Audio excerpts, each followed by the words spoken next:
Hey folks, Kilt-Man here, Kilt-Man at your services. How are you all? Hope you're all doing very, very well. Now, welcome to part 2 of my top 20 best part 3s of movie franchises. Does that make any sense at all to anybody? I don't know. I've agonised over how to say this, how to structure it, how to title it. And I'm the idiot that came up with the idea in the first place. If you saw the last video, it was 10 of my favourite part 3s from movie franchises or trilogies. Because it could be the final entry in what just amounted to a trilogy. The whole concept is, you have a hit movie, you make loads of moolah, studios and producers go, let's do another one. And sometimes it works, sometimes it doesn't. But then you get the sequel, and the sequel could be great in a case of Jaws 2, or Halloween 2, or, I don't know, Rambo First Blood Part 2. And then, because that's successful, they go, let's do it all over again. And then very often what happens then is that you get an ongoing series that declines in value and worthiness right the way down the line. But a die-hard contingent of fans will swarm towards it to guarantee some money come opening weekend. So it just self-perpetuating, these franchises are. But I thought, well, the idea is you've got your classic first movie, they've done a sequel, and that's great, it's good enough to warrant, let's do it all over again. But how many times is the actual third entry in a film series worth its salt? Does it strike off in new territory? Does it do something different? Is it still innovative and creative? Does it capture the magic of the first two? Or does it completely abscond with what went before and do something wildly off the rails? Well, this is the next 10 in my top 20. You know what I'm like. I can't just stop at like the top 5 or the top 10. No, I had to do 20, didn't I? But I had to break the video down because it was going to go on forever. So, you're hearing Tyler Bates' score for John Wick Chapter 3, appropriately enough. But no, as much as I love John Wick Chapter 3, it's not in my list. It's not in my list. So, I'll run down what was in the prior list, okay? Just to recap. We had Halloween 3, Season of the Witch. We had Friday the 13th, Part 3, 3D. We had Nightmare on Elm Street 3, Dream Warriors. Exorcist 3, Rambo 3, a lot of 3s obviously in this, Mad Max Beyond Thunderdome, no 3 there, Rocky 3, he's over there somewhere, I forgot to put that up last time round, didn't I, but hey ho, it's going darker in here because we are suffering with Storm Babette at the moment, which has caused havoc north of the border. Eastern and central Scotland are now underwater. There's been 2 deaths so far. Right now down here, there's plenty of wind, but that's just from me. But the rain is unbelievable. And it's gone off the charts in Scotland. They've had more rainfall in the last 24 hours. They had over a month's worth of rain in less than 24 hours. It's broke all records for Scotland, meteorologically speaking. It's not good. It's not good, folks. So here it's incessant rain. In the lulls in the music, you'll hear it battering down on the conservatory roof. Anyway, we had Rocky 3. We had Day of the Dead. We had Star Trek 3, The Search for Spock. And we had Return of the King, Peter Jackson's huge, overblown, massively wild, but hugely satisfying conclusion to the Lord of the Rings trilogy. And that was where we stopped. So now, let's move on. So this is the next, and this will be the last in my top 20 for best part 3s of movies. I've got to come up with some better, snappier ideas. I shouldn't do that. I'm the guy that can't snap his fingers. So you should go like snappy and do that clicky thing, which I can't do. I can't drive either. I'm pretty bad at riding a bicycle as well. A lot of things I can do though, which we won't go into right here, right now. Cheers, you all. So, the first one And I'll try and play the music to these things as well now. I didn't do that last time round quite so successfully, but I'll have a go now. So I'll go on to, it's got to be here somewhere. There's bound to be a couple I actually haven't got, thinking about it, but we're going to 1964, directed by Guy Hamilton.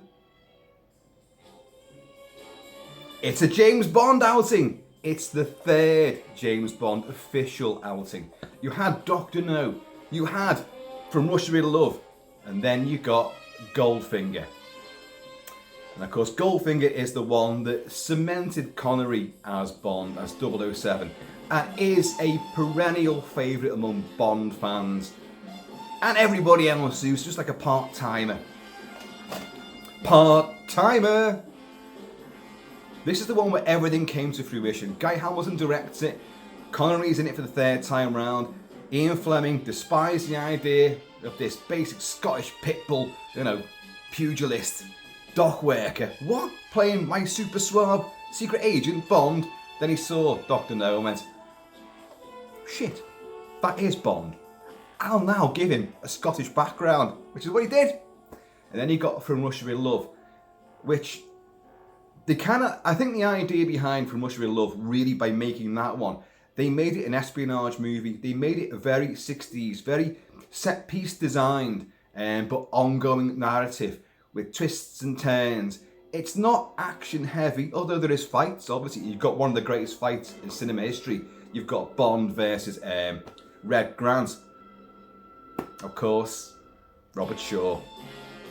A fabulous fight in a train carriage and compartments. Brutal as hell. Wonderful film. But that was the more serious take. Now, Connery is massively more invested in the character. He's having fun. Now, it's an ongoing series, a franchise. They knew it was going to go on, but it could have failed at Dr. No, but it didn't. And it got even more success with From Russia with Love, which is a much better film than Dr. No. And then, everything comes together. The gadgets, the girls, the music, John Barry's score, Shirley Bassey, Gert Frobe as Ulrich Goldfinger, Oddjob with this fucking titanium bloody bowler hat thing. You've got quips aplenty, you've got gadgets, loads of set pieces. There's a definite wink at the audience. By now, audiences in the 60s were, look, we love 007. We want more of this. But the cheeky attitude came in with this one, and it really, it goes the extra mile. It's not the longest. It's one of the shortest of Bond movies, to be perfectly honest. But it's got one of the most audacious of plans. Ulrich Goldfinger, wiping mafioso and mob leaders off left, right, and centre. His big scheme. He's not going to rob Fort Knox. He's going to irradiate the gold reserves forevermore, driving up the value of his own gold stock. It's clever. There's twists and turns. There's Shirley Eaton covered in gold. Terrifying, horrific yet beautiful sight. Everything comes together. The themes. This is one of the few great early on movies where you didn't have the secondary theme, the 007 theme, which, as regular viewers know, is my favourite Bond theme of all time. And I want it playing at my funeral, which, of course, is never going to happen. So, don't be booking tickets for that, because I ain't going to die. No. Well, not on this planet, anyway. And but the score itself is electrifying. Let's go on to the Dawn Raid. And you have Pussy Galore. Say no more. Honor Blackman. Oh, dear God. And that whole thing, the innuendo really comes to the fore. And even when you were a kid watching it, you didn't really know what pussies were other than cats to be stroked by other Bond villains, namely Blofeld. But you kind of knew something about that. Look at Roger Moore. I was going to mention eyebrows and Roger Moore cropped up. But Connery was great at raising the old eyebrow as well. And Pussy Galore. Of course you are. And I've died and gone to heaven, or whatever the hell he says, like. But you've got the Aston Martin as well, with all the accoutrements, the ejector seat, the whole thing. You've got the laser beams, the testicles, you've got all that going on. You've got that spectacular raid on Fort Knox. There's a lot of people getting gassed in this movie. And as a kid, I used to always love, bizarrely love and be kind of weirded out by all the American troops defending Fort Knox, just dropping, the helmets rolling off and all that, like. And then the big battle that you had when the American forces come back in to take out Goldfinger's men. And then the final scrap, of course, with Odd Job. And like, what was his name? Harold Sanaka. Write it down. Sakata, that's the one. A great bad guy. You've got the golf tournament as well. It's like a chess game. It's deception, it's ruse, it's taunting. And that brought Bond. Bond was he became a playful sort of antagonist towards the bad guys, a rival. You'd have a meeting earlier on with the big bad guy. They'd have another meeting, and then a begrudging respect would be born between them. And then obviously you've got to fight and get sucked out the window of the plane at the end. It's great, isn't it? It is wonderful. And of course, Pussy Galore, 007, parachute out and land. They've got a bit of time before they've got to go and be debriefed. They can do their own debriefing, Goldfinger, the third in a revolutionary and still ongoing franchise, is one of... It's Goldfinger, it's gold-plated. It'll never die. It's one of those fantastic movies which will stand the test of time forevermore. And it's also the third movie in what became a huge franchise. And as I say, one of the most celebrated. It's wonderful. So Goldfinger from 64. 64? I tell you, God. Cheers, y'all. You expect me to talk? No, Mr. Bond. I expect you to die. My dad at the time, Big Kilt Papa, had a bit of a look of Ulrich Goldfinger. Just the face, the chubby face, and his hair. Although he was massively receding, my dad still had a really great hairline. I'm clearly inheriting that because I'm receding, more than the Earth is receded in the rear view mirror of Voyager. But that's going back. But like my dad, I'll still have a massive, shimmering, probably foxy head of hair by the time I'm 94, like what he was. Anyway, so that was Goldfinger. Now we're going to go on to, okay. See, this could work out pretty well. Until the YouTube gods of copyright go, You play, everything else was great, but then you played that one track that got you blocked. But we'll try it. But I've got to find it first. What does it come under? Oh God, no. You see, some scores come under. Oh, got it, we're all right.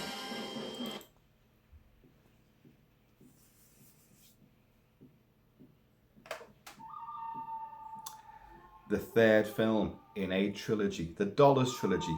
Sergio Leone, Clint Eastwood didn't really know it was going to be that successful, and yet Fistful of Dollars was huge worldwide. Of course, copied off, Kurosawa, and then for a few dollars more, comes out, is even more successful.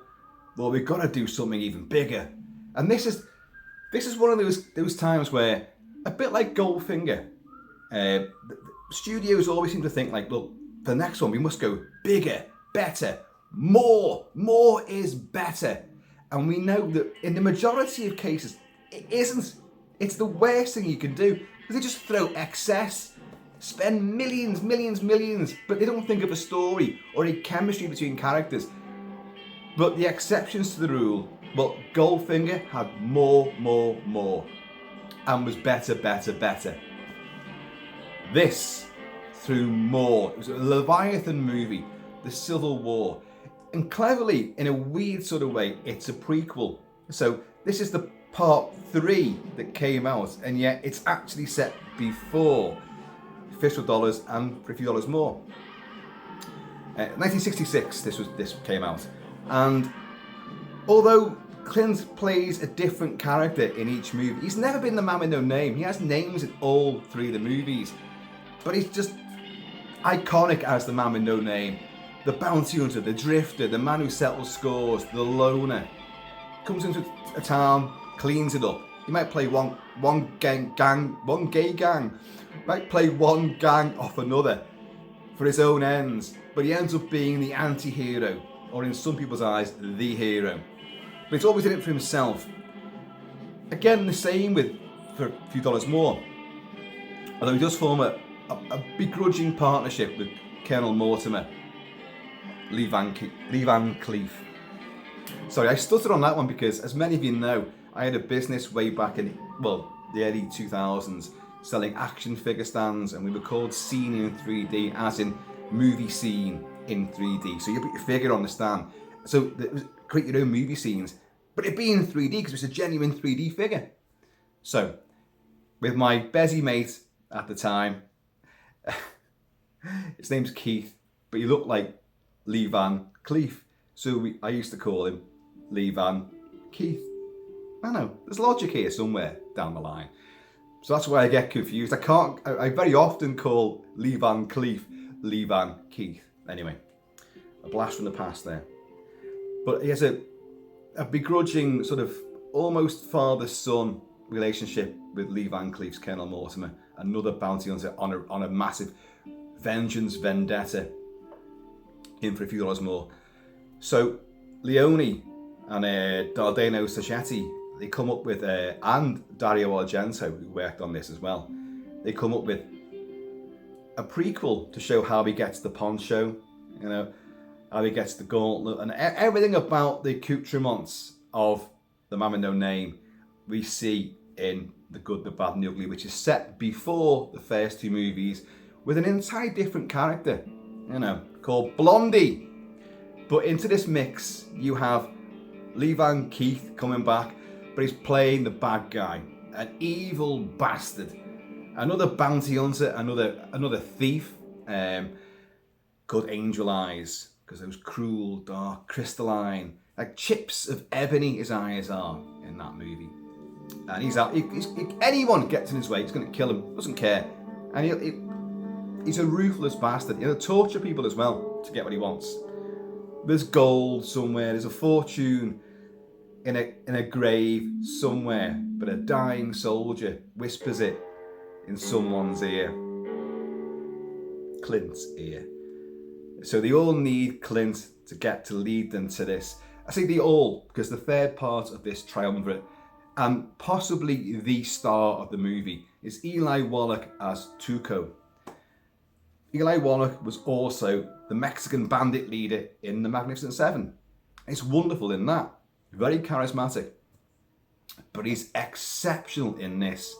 Twitchy, nervous, energetic, skittery, but he works with Blondie. They have this sort of double act where obviously Tuco, they try to collect ransom bounty money on each other's head, but it's going to be the case that Tuco plays the role of the wanted bandit, and Blondie will capture him, bring him in, collect the bounty money, and then just as Tuco is about to be hanged in whatever rough dog one horse town, he'll just sniper out the ropes and rescue him at the end of the day, to do the whole trick all over again in another territory. And it works to a degree, but Tuco is getting a bit pissed off with having a noose around his neck all the time, and he's got rope burns for God's sake, and he's getting a bit pissed off with all this. Where's my cut? It's mine. It's my neck on the line. What do you get? You get the money. And then, of course, into this, you get this gold hidden under the gravestone in some old, very Spanish, because that's filmed in Almeria, in Spain, of course. And you got this fabulously enigmatic, circular graveyard. And of course, they're after one particular grave, but it's not under that grave. The big standoff at the end the final finale. Sergio Leone and in all these movies had the face-off, you know, the confrontation. A great one in Fistful of Dollars, although you've got a steel plate underneath your poncho, and Jean-Marie Valente, who's one of the greatest, most OTT bad guys ever, as Ramirez in that, is sniping away and just keeps hitting, you know, the steel plate, but you can't see under the poncho. And like, as Clint keeps getting back up again, then they're going like, you know, you keep missing, Ramirez. As you always said, aim for their hearts, you know. But you'd be like, oh, fuck that. I'm going to put one between your fucking eyes. And that way you're going to be dead, aren't you? And he would have been dead. But it's still cool. And then you get the standoff in A Few Dollars More with the pocket watch. Oh, God. It's still... that is an incredible sequence. And so moving and haunting. And it's Jean-Marie Valente again, playing a different guy.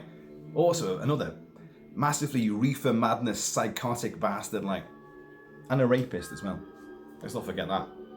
And but it's great, a great sequence. But in Good, the Bad, and the Ugly, you get Lee Van Cleef, Clint, and you get Eli Wallach, and only Clint knows which grave it's under.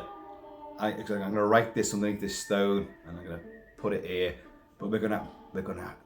I forget how many $1,000 million it's all worth, but it's a lot of money. We're gonna have to earn it, you know. And you get that face off, and it goes on. Let's play it. It goes on forever. I'm gonna. Ennio Morricone score. He scored the first two. He scores this. Although I love the theme to A Fistful of Dollars the most of all the main themes, this is the best overall score. And this final face-off goes on forever. Again, bigger, broader, longer, more excess. But it works in this case. Fabulous camera work. Eda Del Orso's voice, soprano voice, is just elegantly beautiful and wistful and soul churning at the same time. Spectrally gorgeous. This is the finale. This is the all face off. And of course, what he's done with Tuco, he's emptied Tuco's gun. So there's only two of them actually combatants in this particular face off. Angel Eyes and Blondie. Listen to this. This is not only one of the best third parts in a movie franchise or trilogy, it's one of the best films ever made. It could well be my favourite Western of all time. Many people always cite like Once Upon a Time in the West, which is magnificent, it is. But to me, it doesn't hold a candle to this movie. You've got the war, you've got these characters, you've got this whole epic odyssey that they go on. You've got the constant tit for tat between Eli Wallach and Blondie, constantly outdoing each other and getting the upper hand for a while, and then having to work together again.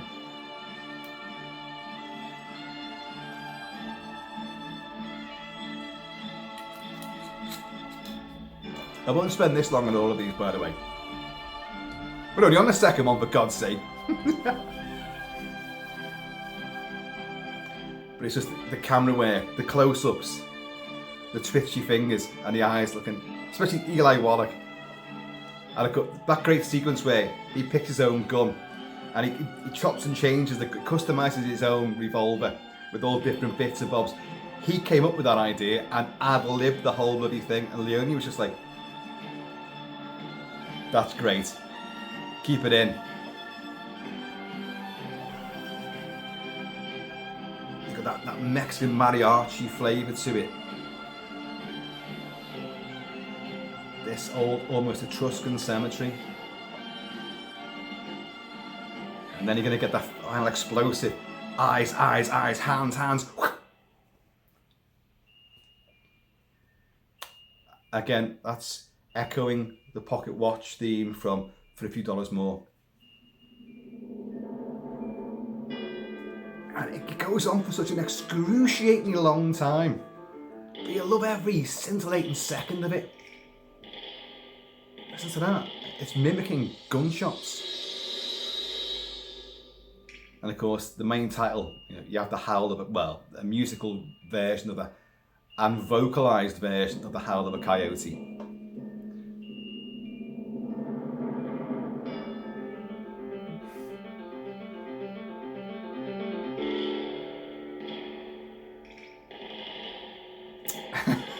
I didn't mean to linger as long as this. Or did I? Reaches plateaus, slows down, then builds again. It's all very elegiac statements of doom. But Clint's just impervious to any worry. You do see a chink in the armour of Angel Eyes. He does begin to worry. You can see him looking around like that, And I'm sure there's a bead of sweat there somewhere.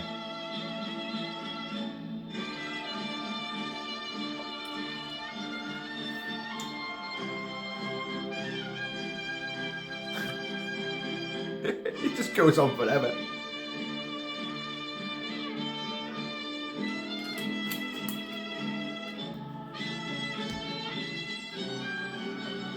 And then this is where you get to the actual finale. This is why this is a magnificent movie, and it's the third one, cleverly set before the first two.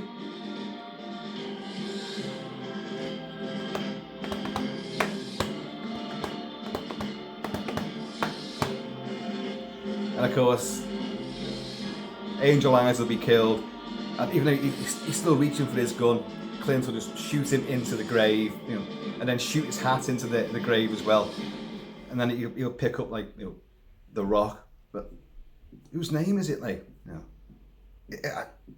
Unca.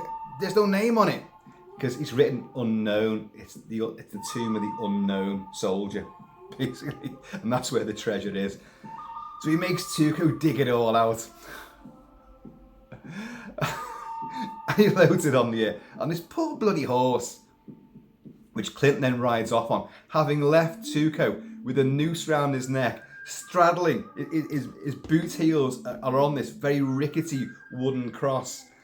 And he's like, Blondie! Because once he's come off that, it's like that. It's like, Blondie! Clint rides off into the distance and then performs an unimaginably great sharpshooter shot. Gets his extendable sight up. Got his cheroot there. Blondie! And Tuco's just hanging there. Shoots, as time-honoured fashion, shoots the rope and frees Tuco. It hits the deck with his hands tied behind his back, of course, and his head hits his portion of the treasure, and he runs off after as Clint's riding off into the sunset, into the dust haze. He said, Blondie, you know what you are. You're no good son of the Wow, wow, wow. Possibly the best film on this list, actually. And I mean the entire list. As a part 3, as a movie, it's unimpeachable. It is one of the greatest movies ever made. Right, we're only 2 in. Okay, massive, massive change of tone now. We're going mythical, fantasy, sci-fi, superheroes. But we does loves it, I does. And if I can find the bloody soundtrack, yeah, here we go. Okay, what should we go to? And when was this? 2017, we got the 3rd Thor movie. Chris Hemsworth as the mighty Thor. I loved Kenneth Branagh's Thor. I forgot the name of the guy who did Thor the Dark World, and I did a video on this because Thor the Dark World, the second one, was hated by all and sundry. I actually really like it. It's good fun. Loki's great at it. Tom Hiddleston is fantastic as Loki in that. He's always fantastic anyway. But I thought it was a great movie. I thought it was a funny, action-packed movie with a bit of heart as well. Like, because you lose Frigga. It's Frigga. You can't say it quite like that. Rene Russo. He loses his mother. But you've got Christopher Eccleston as a dark elf. And they are a bit shit. And you've got time warping portals throughout London and the Shard and and the Maritime Museum there. The ending's really cack, but the attack on Asgard is splendid, and the sense of humour is rife. The little plot twists. This is the dark world I actually enjoy.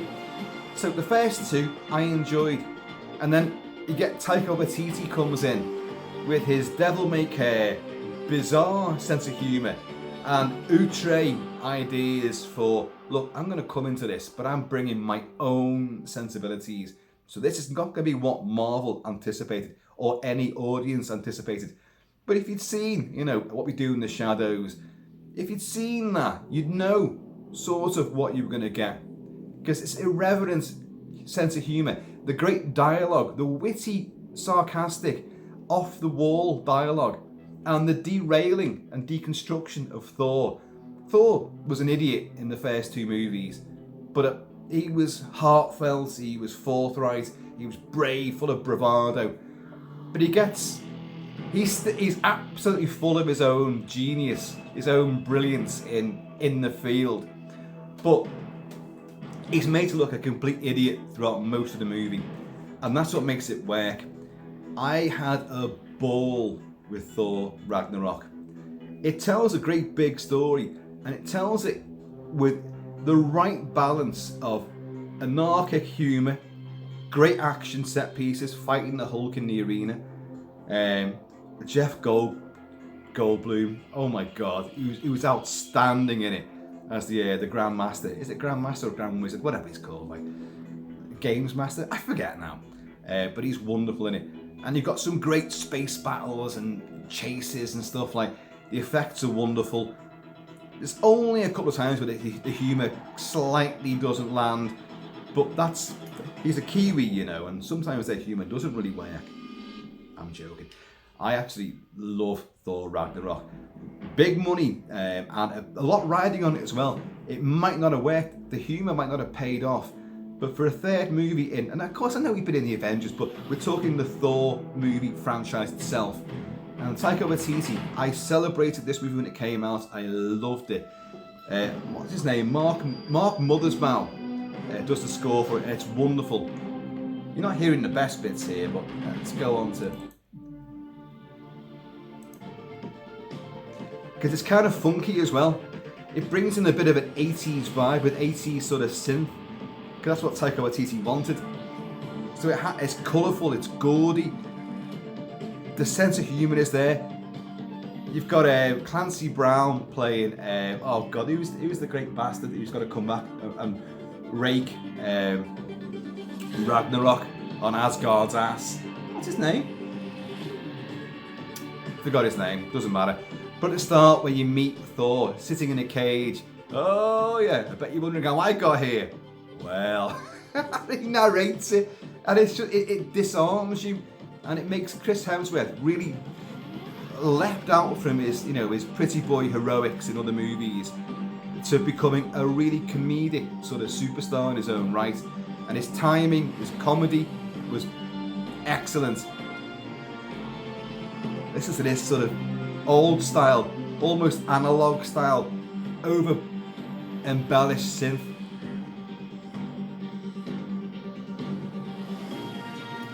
The score, the script, the interaction with the Hulk and Bruce Banner and all that, it is tremendously well done.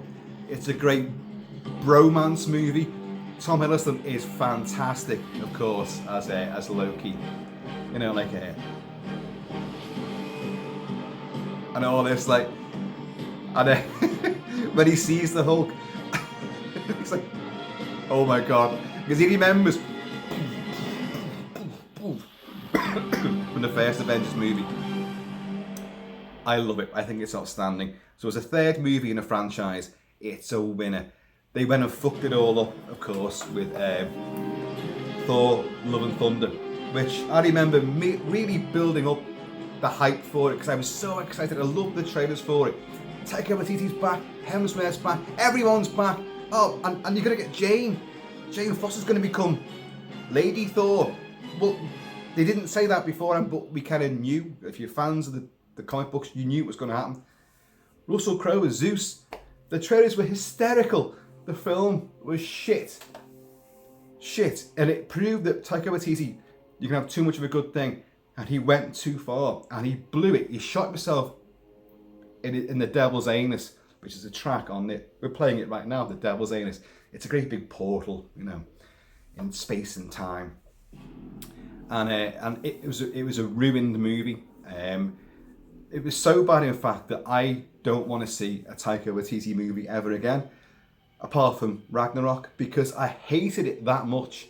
He got the tone so badly wrong, so misbalanced, that it ruined everything. So, as I keep on saying, you know, you get a winning first movie, you get an interesting, or in this case, Thor: Dark World, a critically mauled and fan divisive second entry, because Marvel was a huge ongoing thing and we had to have standalones because Thor was still a favourite character. Well, okay, we'll ignore that one, but let's do it right, which they did with Thor Ragnarok. They really, really did. They pushed everything out there. You know, Kate Blanchett and, oh God, Carl Urban as well. Just outstandingly good stuff. The only bad thing is where they changed the whole death scene of Anthony Hopkins as Odin, where it should have been in the city, but they quite clumsily green screened it at the last moment. And in that entire sequence, Loki doesn't say a single word to his foster dad. Not his Jane foster dad, his foster dad. But Thor and Odin do all the talking. And then of course, he withers away and he's gone. And then Kate Blanchett comes up and destroys Mjolnir. I love Ragnarok. It's good. And even with Doctor Strange, you've got the fun element there. You know, the beer keeps refilling, but it keeps moving around the place. It's like, and he's getting dizzy. It's tremendous good fun. So, let's move on. Ooh, now, have I got the soundtrack to this one? And we're going back a bit further. We're going back into the 60s again. And we're going for, well, this is a trilogy done by a certain studio with the same character. But I wonder if I've actually got the soundtrack to it. I thought I checked this before. We'll soon find out.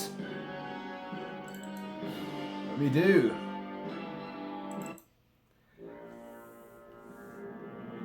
This is the great British rocket man, the scientist who saves planet Earth from alien invasions multiple times. It's Professor Bernard Quatermass. Hammer and the BBC had done 3 terrific TV dramatisations of the Quatermass Experiment, Quatermass 2, and then Quatermass and the Pit, which this is, for TV, and they were fantastic. Andre Morel playing Quatermass, and then Hammer took over and did their own movie versions, which were outstanding. Black and white, the first 2, Quatermass Experiment. Poor Richard Wordsworth comes back as Victor Carroon, back from space, and becomes possessed by a great big, I don't know, he becomes a swamp thing, really. But it's a wonderful horror movie with huge sci-fi overtones. And then you got Quatermass 2, and it's, what's his name, Brian Donlevy in the first 2 Quatermass movies as a brusque, very unlikable Bernard Quatermass.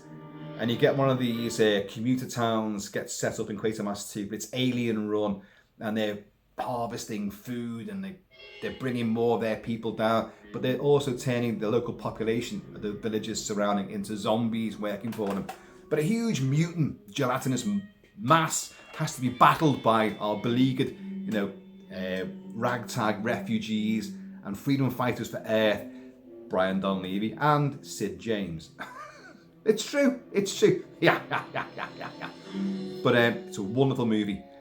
And then several years later, so it came out, when did it come out? 1967, directed by Roy Ward Baker, with Andrew Keir playing Bernard Quatermass. And it's in colour, and it's vibrant, it's gaudy, and it tells... I've spoken recently about Nigel Neal in relation to the film Halloween 3, Season of the Witch, a film which he wanted his name taken off because he did not like the way Carpenter and Tommy Lee Wallace handled the movie, and the way that Carpenter reworked the script and all that, the screenplay. But it was his idea to begin with. And the thing about Nigel Neal in his great Quatermass stuff is it mingles, it's heavy science fiction, mingled with old folklore, legends and mythology. And in this, Quatermass in the Pit,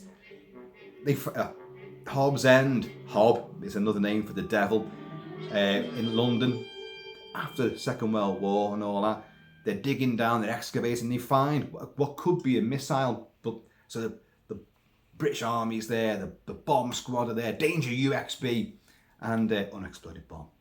And they're working on this, but they bring in Quatermass, he's the rocket man, and he realizes, no, this is not from this earth, these materials not from this earth, but this strange vessel deep underground, under the underground, is giving off telepathic signals.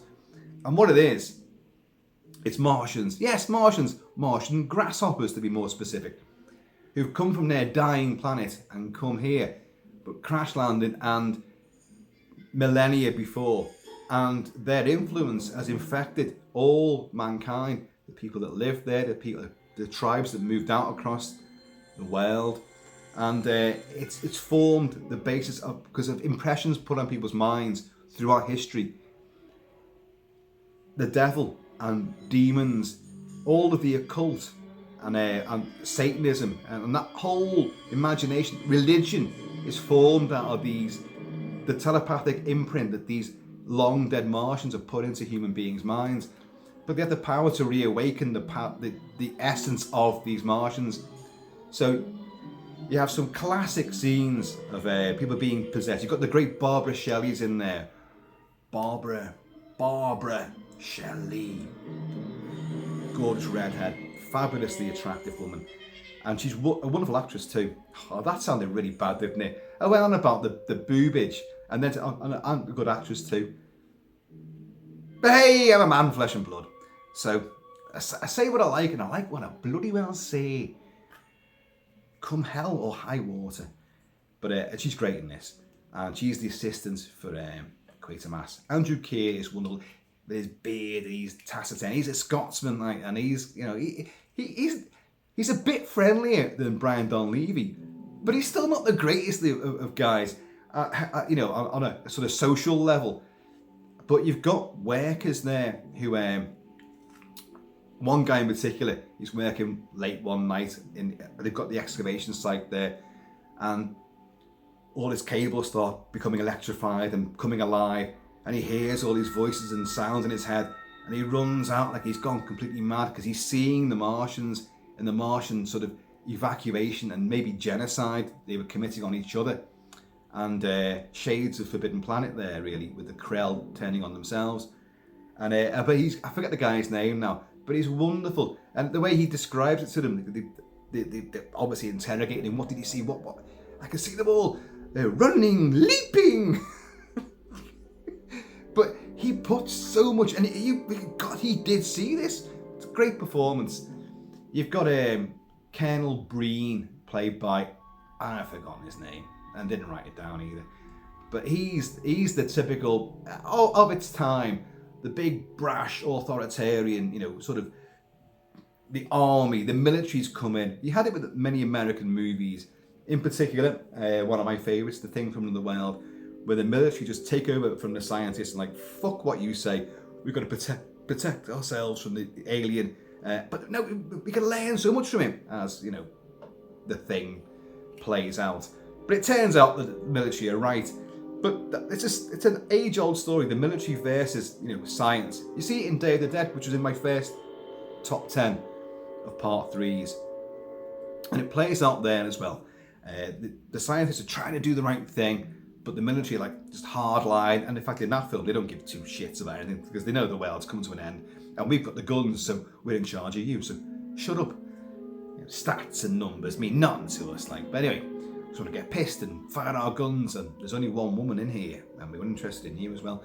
So this butting heads of science and military has been an ongoing thing, and it will always be that way, especially in science fiction, horror, cinema.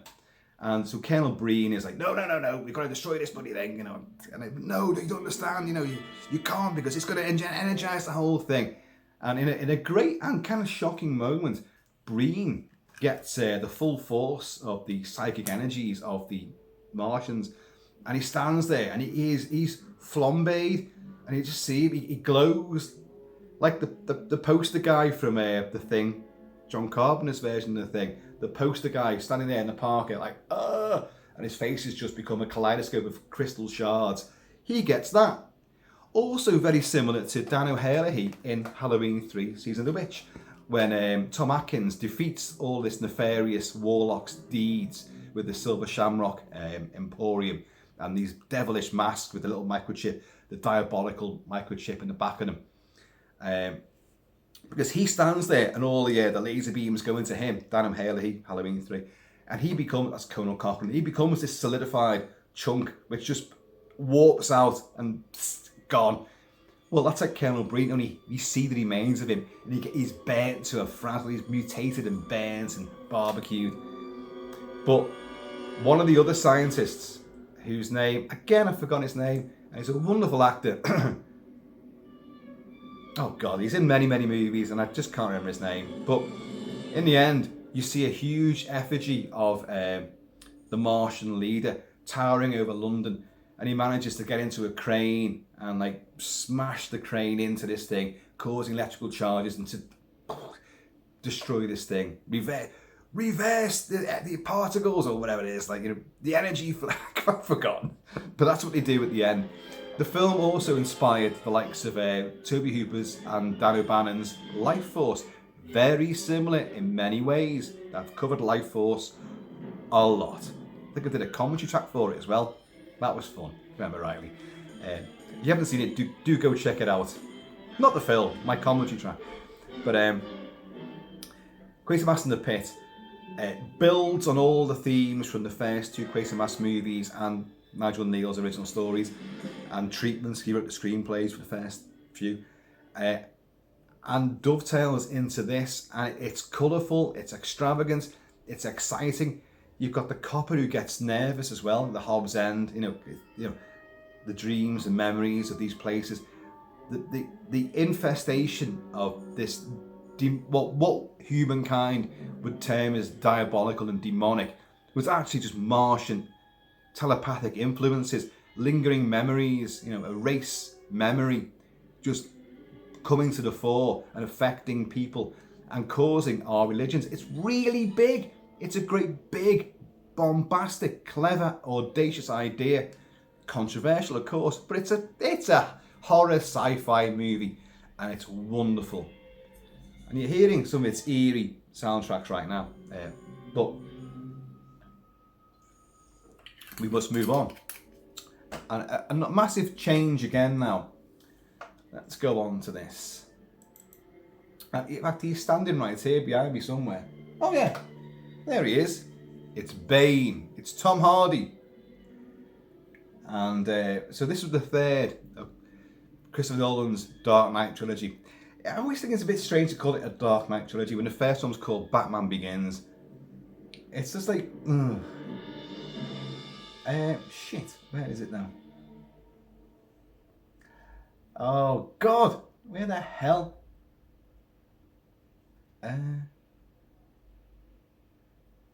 Oh, that's weird.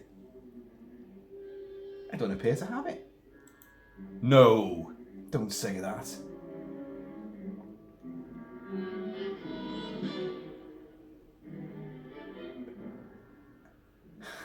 Sorry folks. This has got really boring for you, hasn't it?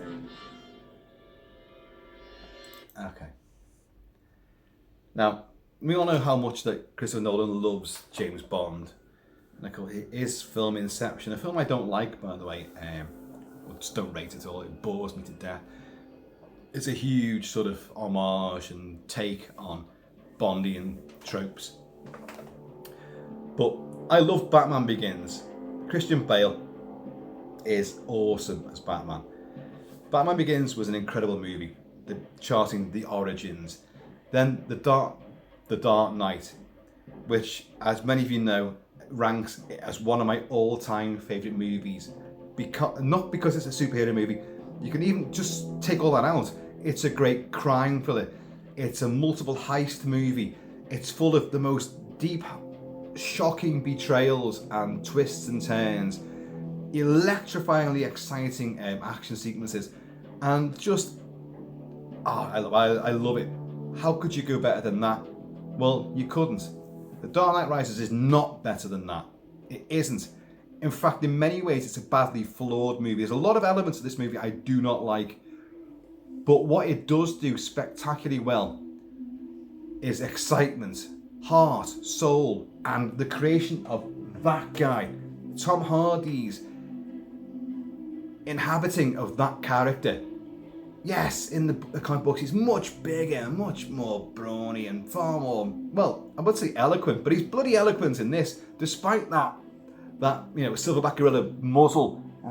Oh yes, I was wondering which would break first, your spirit or your body. He's outstanding. It's a crazy voice.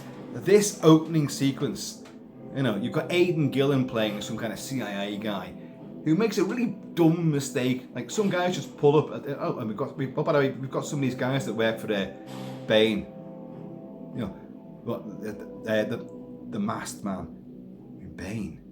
Get him on board, and he's going to interrogate them there. But of course, Bane's one of them. It's fucking super obvious. But it's all like, okay, well, you got me. So what was your master plan? Crashing this plane with no survivors. It's truly magnificent. Using IMAX again, like he did in the Dark Knight. But this opening sequence with oh my god, what's his name? Hans Zimmer's score. This Bane's theme is just unbelievably good. It's so primal, just chanting, and that huge bombastic, percussion from all over the world. He brought in about 400 percussion artists from all over the world, sat him in a room, said, "Go wild, just go wild." And they're all like, and he went, right, okay, I've recorded it now, so I'm going to put this into a little sampler, and I'll just condense it down and do my own version. Thanks very much. Ta-da, ta-da. And he got all the crowd in Wembley Stadium as well to do this chanting of Deshi Bashara, which never sounds like that. It's like Deshi Bashara, Deshi. It's Deshi Bashara. It's all Bane's theme.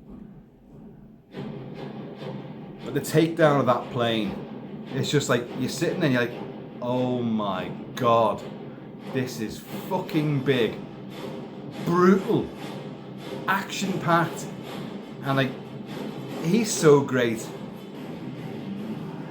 Come now, Doctor. Now is not the time for fear. That comes later.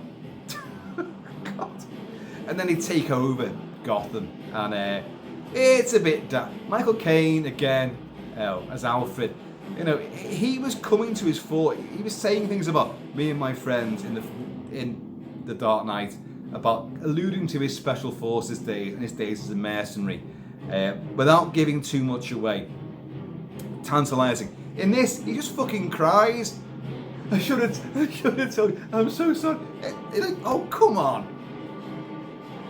But you've got the fight between Bane, two fights between Bane and Batman.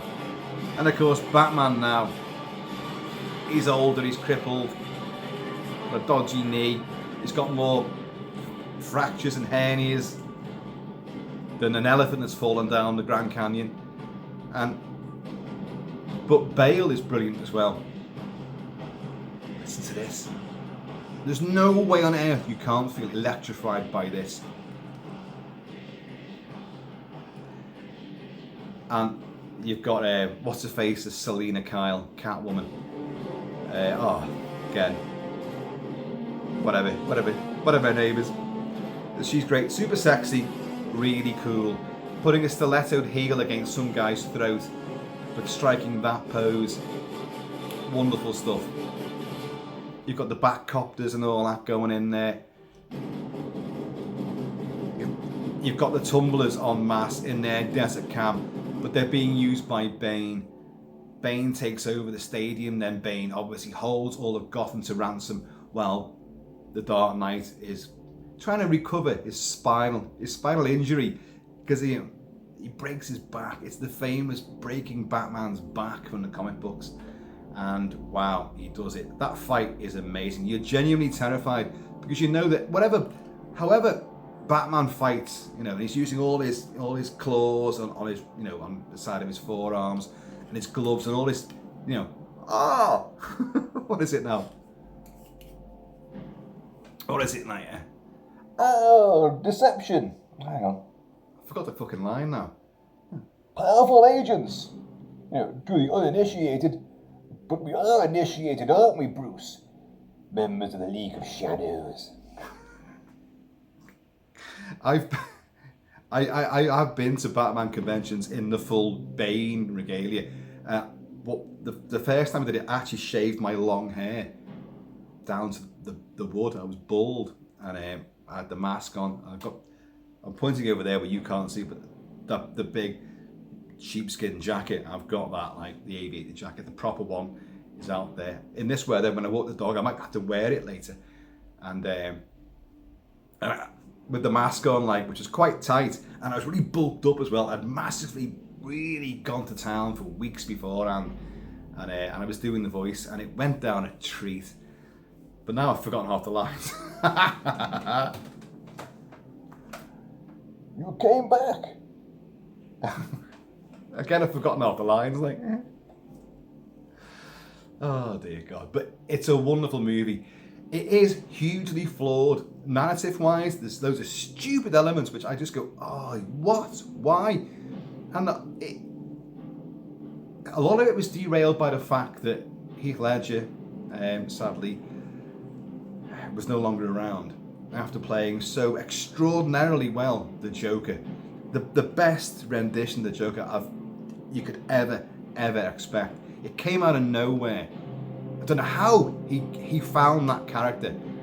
Part of me even thinks that he found that character and that may have haunted him really badly, because he's so involved in it, so believable, and so removed from the Heath Ledger that you knew before. But because of that, this movie didn't have the Joker when you knew he should have been in there, and he's barely even referenced in this movie at all. Although the scars, no, I've got these scars. Although the scars on Bruce and Batman are all plain to see. The Dark Knight Rises is The fire rises. Is brilliant. I love it. I hate, another thing I hate is the whole Robin aspect. You're like, oh God. Joseph Gordon-Levitt and all that. Oh dear God. I liked him in the movie, but it just, what? And then, you should use your real name, Robin. I like that. And you're like, oh Christ. However, I do like the fact that you think Batman's dead. He's sacrificed himself to save Gotham. Took a nuclear missile out, dropped it in Gotham Bay, but blown himself up, or so you think. And then you get Michael Caine going to that Parisian cafe restaurant thing, and he's there. He always goes there like in his paper as a muffin and some croissants or whatever he fucking has. Like, he looks over and he sees Selina Kyle, and he sees Bruce Wayne sitting there, and Bruce Wayne just looks over, and the two just exchange a momentary glance, and he just puts up his paper like, that's it, I'm off, I'm happy, because his dream was just to see Bruce happy with someone, with a new life, away from the haunted Gotham mansion, Wayne mansion I should say. Fantastic movie, a worthy third part again. So let's move on. Oh, well, here we go. Now, I had a canvas for this movie in the last video, Now, it'd be massively remiss of me if I didn't have this movie here. Ah, shut up a minute.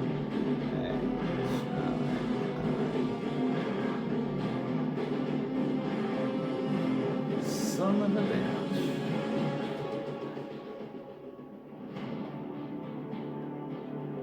Well, this isn't going to work too well because...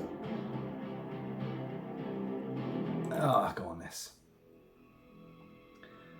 Way back in 1989, Steven Spielberg returned with a third outing for everyone's favourite adventurer, Indiana Jones. Harrison Ford, yes. With Indiana Jones and The Last Crusade, with Sean Connery is there as his dad. And this time he's brought his dad, you know. And it's outstanding. It's the comedy version, without a doubt. And this is one where Sean Connery totally, well, almost outshot. In fact, no, he did outshine Harrison Ford. They're all terrific, but as his pop, as his dad, he's intellectual, he's clever, he's brave. This is Sean Connery, but he's also a complete and utter idiot. He's, you know, I should tell you that the carpet's on fire. What? And the curtains, and the table, and the chair. You know, they're in the biplane and all that. Like, they've got the machine gun on the end. You know, he's like, Dad, fend them off. The Germans coming out. Dad, fend them off. Like they're coming at 11 o'clock. No, it's only 10 o'clock. No, Dad, 12 o'clock, 3 o'clock, 9 o'clock, whatever. And he goes and shoots the tail off their own plane. And Indy's like, what the hell? It's like, I think they got us, son. You have the huge introduction with River Phoenix playing the young Indy, learning the hat, gets the scar from the whip, gets a whip, gets his fear of snakes. It's kind of the big elaborate prologue, which is a huge element of the movie, is like The Good, the Bad and the Ugly. It's a prologue to the character that you've known in all the other movies, and you learn why he does certain things, why he wears certain things, and the tropes of that character are born out in this prologue, like The Good, the Bad and the Ugly, over 3 hours of movie. And it's brilliant. The excitement is there, the humour is there, the bad guys are there, all your main characters are there. You know, Marcus, you know, he'll blend in. He knows the language of every country in the world. He'll blend in. You'll never find him, and he's there like, anyone speak English? And it's like, well, you said Marcus would blend in. Well, you know Marcus. He got lost in his own museum. It's just, the banter and the camaraderie is beautiful. It's not as violent as, well, certainly not as Temple of Doom, which, you know, God, I'm not going to get into this debate again, which I've done so many times now. Which is the best Indiana Jones movie? Well, I always seem to come on the side of Temple of Doom. I love its darker edge. I love its more violent, nastier side to it. I find it very exciting. I think it's genuinely amusing. I'm not going to say this. I love Willie. Did I just say that? Did I? Oh, I did. I love Willie. I love Willie Scott, Kate Capshaw, and she's a divider, because, you know, the constant screaming and whining, you're gonna love it or you're gonna loathe it. I love it because I think it's part of her character, and she is feisty at the same time. Like, you know, I broke a nail. No, you're left. No, hang on, you're right. The other right, and got the bug tunnel thing, like, and Indy's fist comes through like that in her face. Willie, we are going to die. I love it. It's outstanding. But when you watch Last Crusade, or watch it for the comedy, the bicker banter between him and his dad, the meeting of Hitler again, like, and the whole thing, he's in the belly of that metal beast at Indy. And you got Salah's back again, like, and it just, John Rhys Davies, and it's such good fun. It tries, because again, like Raiders of the Lost Ark, you've got the Ark, so it's religious in that respect. I mean, okay, Temple of Doom is also religious, Carl Lee and all of that, but then you go back to Christianity and you've got the Holy Grail. And, it is an interesting concept again, but they have to fulfill it. So they have to go through. The traps aren't as good, they're not as exciting, there's not as many of them. You've got Nazis again, and you've got double agents and, nefarious bastards, American bigwigs who are actually, egocentrical Nazi sympathisers, but really in it for themselves and eternal life. And you get this finale, which is, it's moderately exciting, and you meet the Knight Templar who's there guarding the Grail, but he's so old and he can't hold his sword above his head without falling over, and you've got to choose the Grail and all that. I like it all. I think it's great, but it doesn't have that kind of spectacular denouement of Raiders, or the breakneck, pell-mell, non-stop excitement and chases and threats aplenty of Temple of Doom. It is a quieter and yet still more revelatory conclusion. Connery's been shot, but he needs to get the right Grail and give him a sip from the water, and it'll heal his wound, and he can go on, But the Grail can't leave, this Alexandria, Alexandretta, or whatever it's called. It's such good fun. He chose poorly.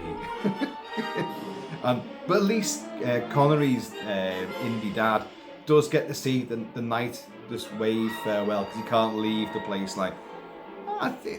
It's a fabulous payoff, and it was a great way to end Indiana Jones saga. You got a prologue to it set before the first two, and again, The Good, the Bad and the Ugly and the Dollar Trilogy, it's out of sync. Raiders, then you get Temple of Doom, which is set before Raiders, then you get this, which has a prologue set before both of the previous ones, and yet the rest of it is afterwards. But it still works out, it's still cleverly done. Of course, Spielberg would do Back to the Future 1, 2 and 3. Oh, by the way, these Back to the Future Part 3, which I do love, does not appear here, in case you're thinking it does. It doesn't. I do love those movies, but I barely ever watch them. In fact, I only ever watch them when they come on TV. And I just go, and I sit down and I'll watch it, but it leaves my brain almost immediately afterwards. Yeah. Marty, whatever his name is, and Doc Brown, but yeah, I'm not a massive avid fan of it. But Indy, yeah. And again, this is playful with time and chronology, but this was the perfect payoff. Inevitably they were going to come back, weren't they? Crystal Skull, Tripe. Some interesting elements to it. Visually superb, but yeah, in the end, it disappeared of its own fucking space between spaces and all that shit. God awful in the end. And then you got Dial of Despair. Oh dear Christ. Just no need. Absolutely no need. It was a pathetic swan song. Utterly unnecessary, unwanted and uncalled for. My opinion. Although I was massively looking forward to it, as you guys know. But Last Crusade is the perfect send-off. So you watch indie movies in a marathon, you stop there. That's my advice, because you get the perfect resolution. They all ride off into the sunset, and it's great. And you get the theme coming in there, and it's wonderful stuff. Right. Okay. We're moving on. To another part 3. It's not called part 3, but... Oh, there it is. I think I was playing this yesterday, in the previous video.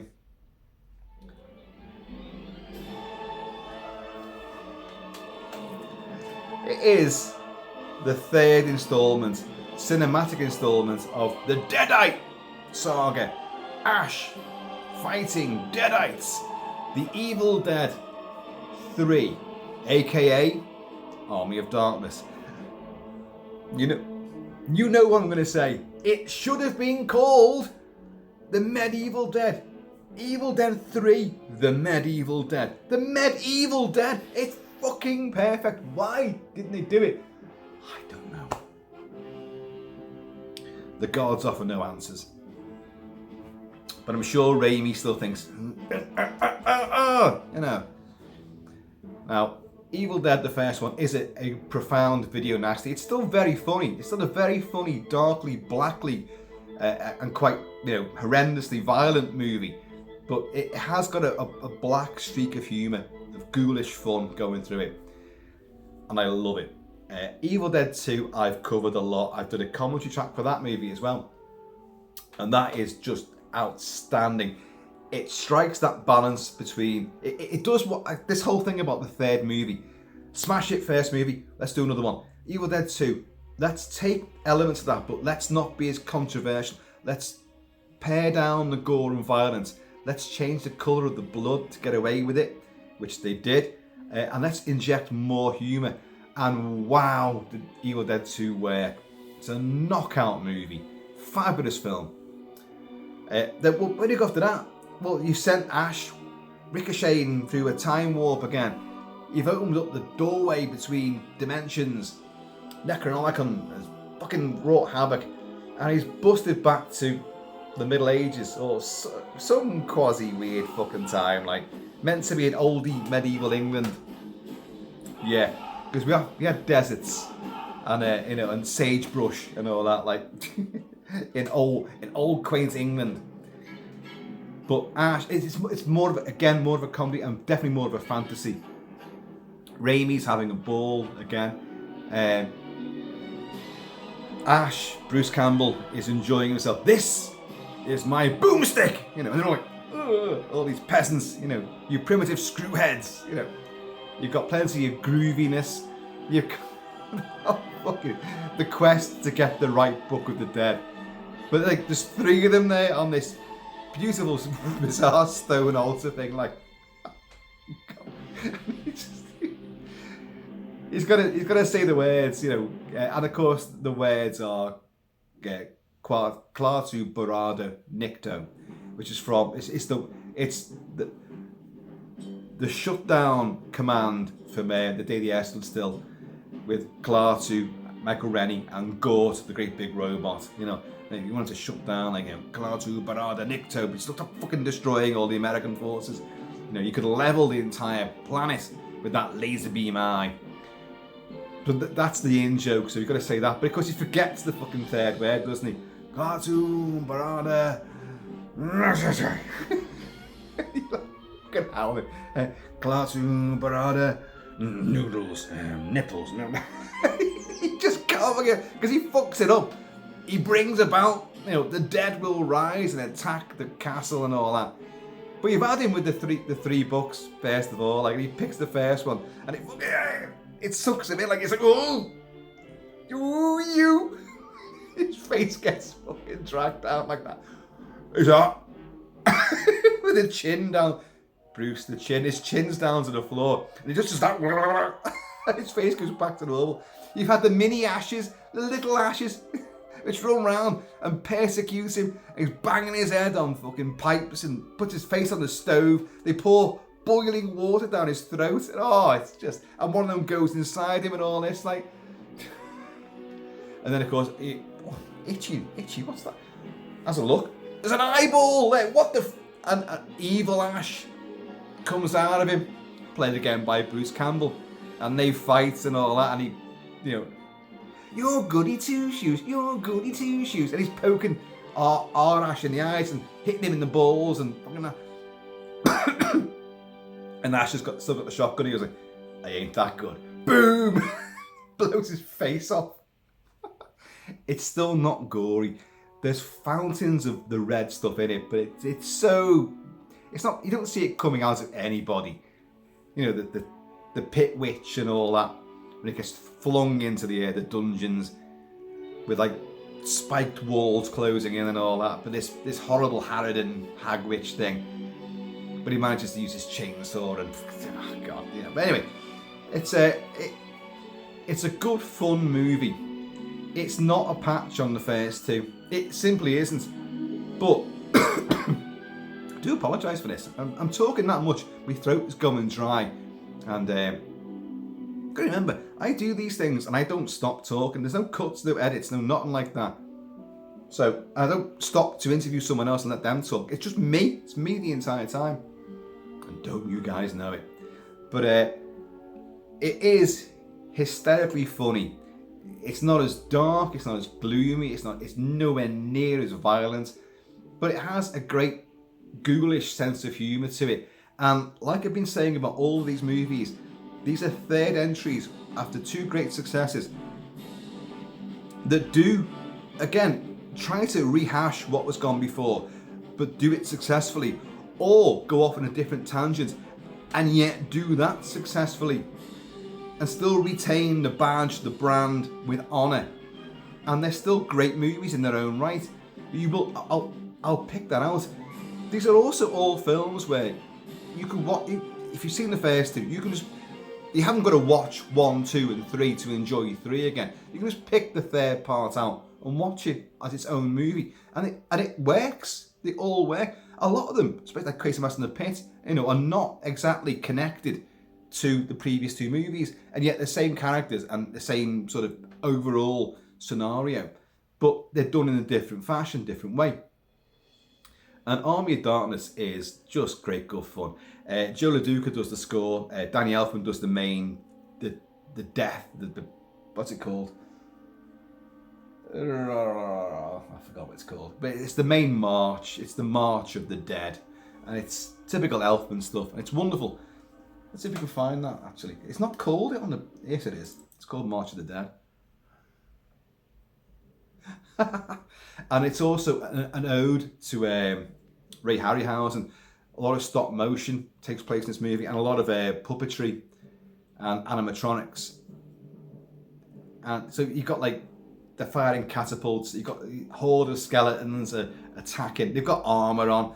And you've got the princess has become a deadite as well, like, oh, what a sight for sore bones. And they've all got these piratical voices. Ooh, arr. And that was a farmer's voice, like, ahoy, mateys, me deadbeats, look at there, what a sight for sore bones. And it's meant to be like oldie English, quaint sort of accents.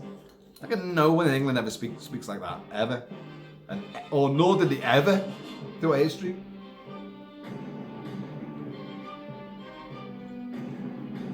And you've got Eric the Red, isn't it? Is it Eric the Red? These other rival factions who will have to form an alliance and fight alongside Ash and his boomstick and his death machine. Like, they soup up the Oldsmobile. They soup it all up with like a fucking propeller, chopper, so we can drive through all these bones, these hordes of oncoming skeletal soldiers, and there's fucking bones going everywhere. Like, you've got the flying harpy as well. Again, it's all Ray Harryhausen inspired.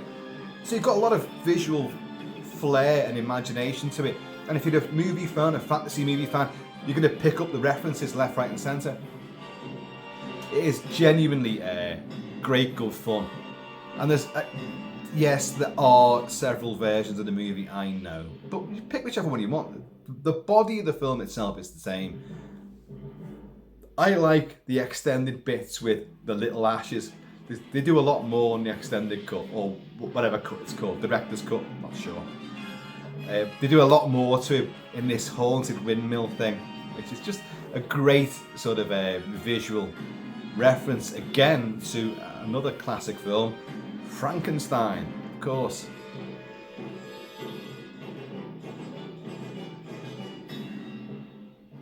What's he doing here?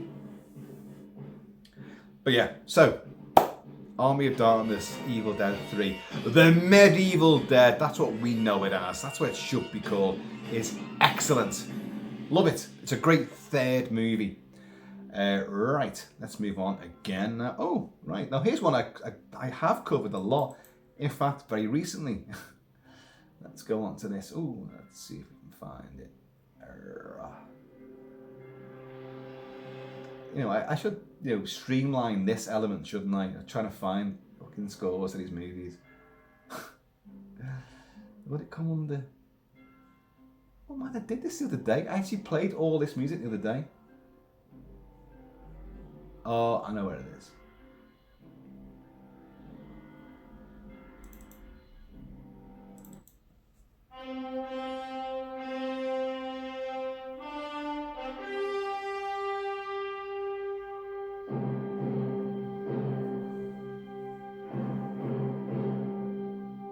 Listen to this.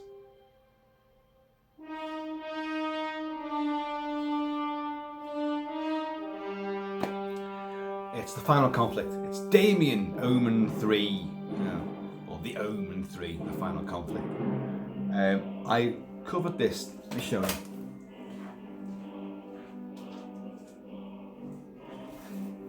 Here's the perfect way to depict a trilogy and a third movie.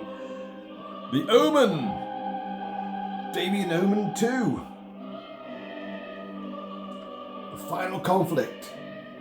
Sam Neill plays the older Damien, the Antichrist, son of the devil, who has wiped out parents and surrogate parents and anyone who interfered so far, formed a huge army of devotees and disciples around him to await the coming of the Nazarene, the second coming.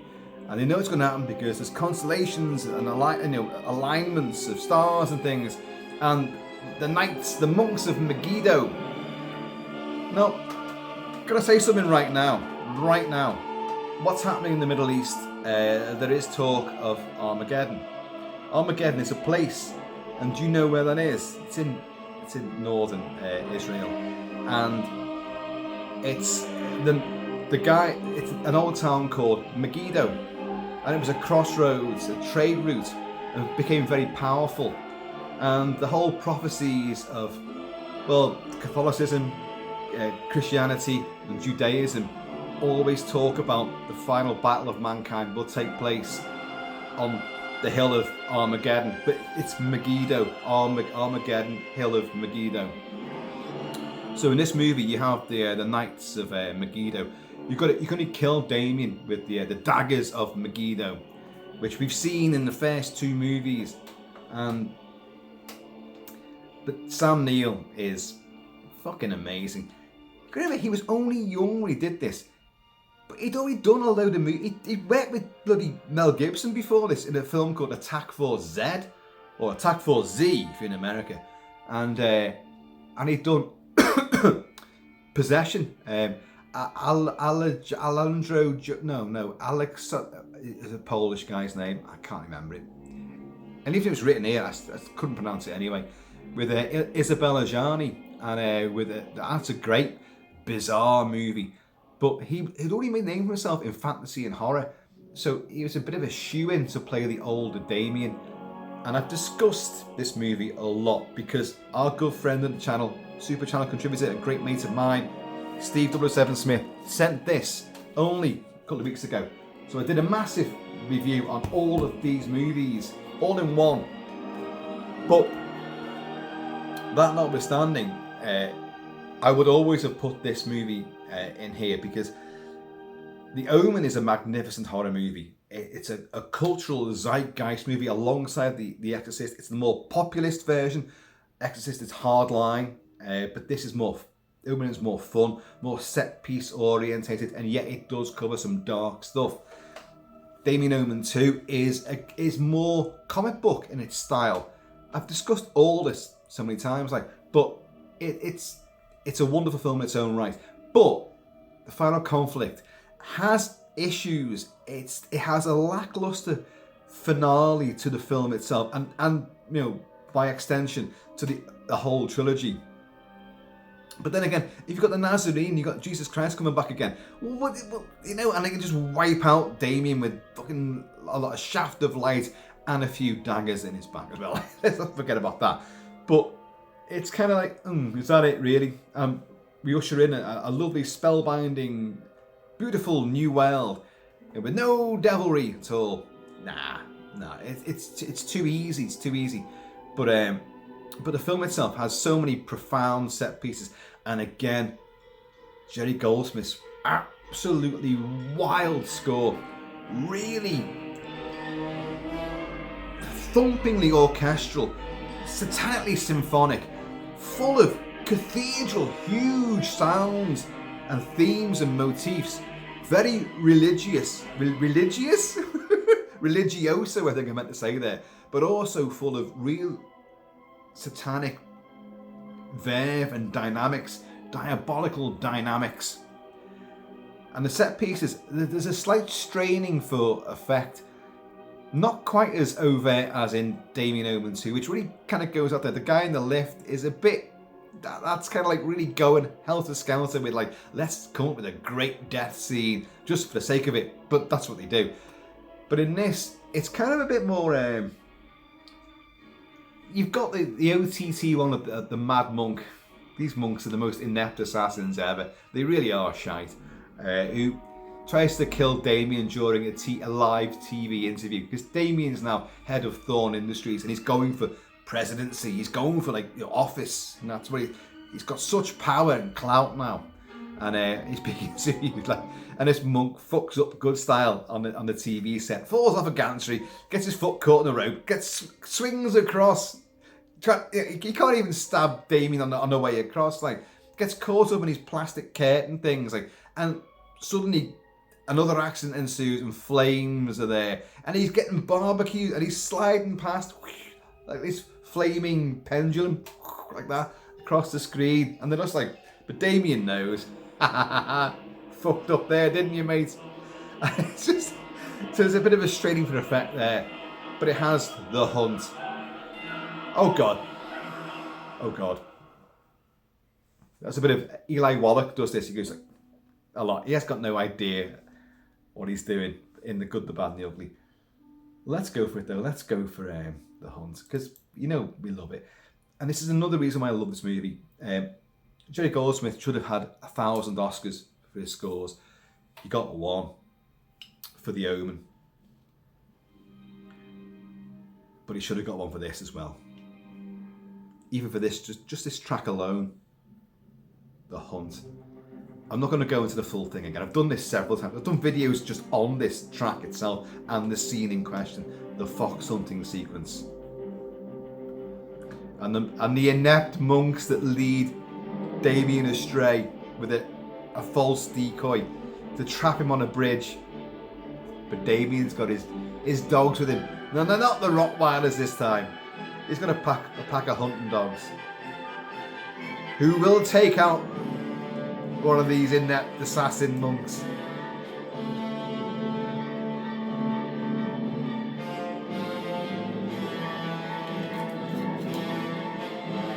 But it's such a powerful sequence and a powerful movie, because it's more adult, and you get the whole King Herod style genocide, killing the firstborns, all of the male kids born on this day, because he knows one of them's going to be the Nazarene, or he suspects one will be the Nazarene. It doesn't come out that way, but so you get horrible people. You see, like, little kids are being killed in Liverpool, which is just, well, it's literally 2 miles behind you guys.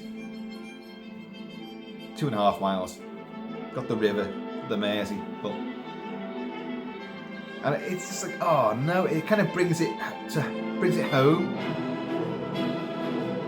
You got Don Gordon, who's his mate, his trusted confidant, who's a devoted acolyte and disciple of Damien and the new world order, for him down below. And but he's got a newborn son as well. And like Damien's like, when was your son born? And like he rushes home and like horrified, his son's being killed, and his wife is behind him with a steaming hot iron, clothes iron, and she fucking clocks him in the face.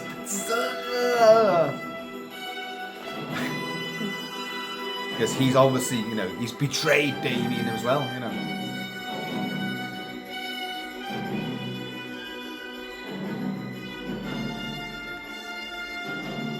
Graham Baker directed this, and it's big budget. It's like The Omen was an A-list horror movie. So a lot of people don't like films like that because, especially from the 70s where, big stars, well, they won't be shocking. The Omen was shocking as hell. All 3 of them are shocking in their own ways. The ambassador who kills himself, at the start of this movie with Ruby Wax as his personal assistant, opens the door for all the journalists, but the door's been wired, and pulls the trigger and fucking blows his brains out on the eagle and the crest of the Senate behind him, like that, and they're all like, ah! And there's gobbets of brain tumbling down the crest. Oh god, it's great. Kind of makes you think the film's going to be gorier than it actually is. It doesn't end up being a gory movie at all. The final conflict, I think I've made my point clear. It's a third movie in a series, and it is fantastic. It was necessary, it had to be there, and it's still delivered. Okay, I think the finale might be slightly dampened, but I don't know where else they could have gone with it. How more spectacular could it have been? And they don't, I think because they don't make it spectacular, maybe that's what they were thinking. But I don't know, I don't know. But I still love this movie. And the score, oh god. Right, okay.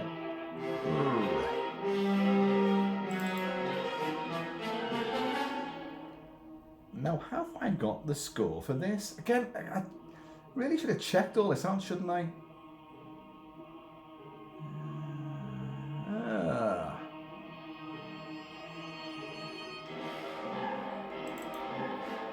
I don't believe it! I've got the full score to this movie and I haven't put it on the system. Have I got any of it?